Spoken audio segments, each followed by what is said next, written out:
we have the size, scale, and scope of what that's going to look like. It's going to start small.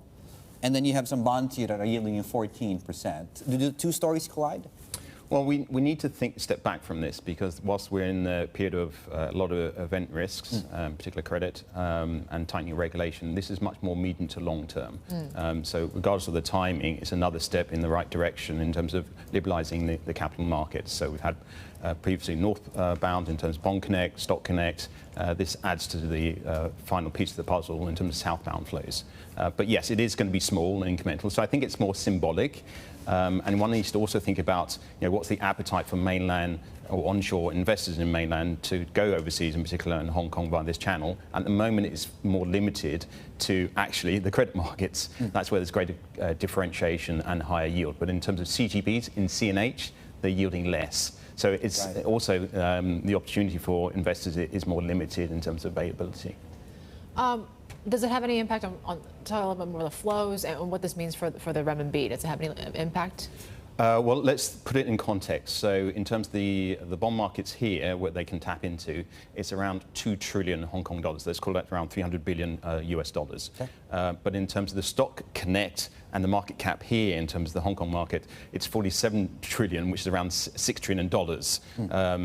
So there's much more flows in the equity market than there will be the bond market. So I don't think it will have any discernible impact on the FX. It seemed like a bigger deal when they opened the northbound, and I remember having you on the show exactly on that date, because it was about the world being underweight Chinese fixed income, and this is way now for the big guys to go into China. Well, the other side of the argument then is, since you made the comparison with the equity market, do we get more supply then here in Hong Kong, maybe from Chinese issuers, simply to just engender some of the flows? Well, I mean, that's possible. And also, there's a duration element too, because a lot of the issuance here in Hong Kong is very short duration. Indeed, around 67% is exchange rate bills, etc., and that's more suitable for banks, onshore banks, etc. So lengthening the duration would be certainly a key point.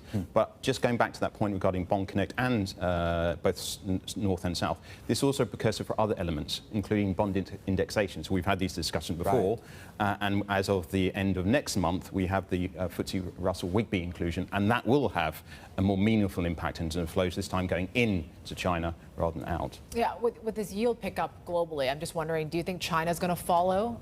Or is the Evergrande crisis something that is actually in favor of government bonds right now? Well, it's certainly in favor in terms of flight to quality and safe haven. That's certainly true. But just look how stable the bond market has been. I mean, it's hardly budged at all in the past 2 to 3 months.